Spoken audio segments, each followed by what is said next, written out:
Magandang gabi po mga kapobre. Tayo po'y manalangin sa gabing ito.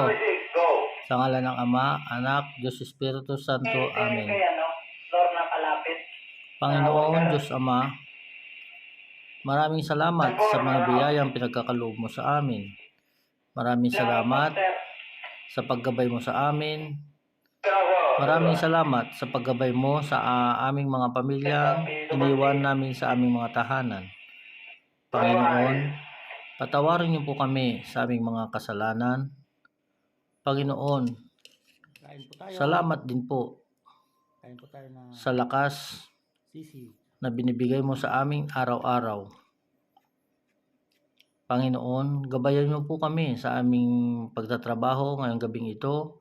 Bigyan niyo po kami ng lakas, talino, upang magampanan ang aming mga trabaho.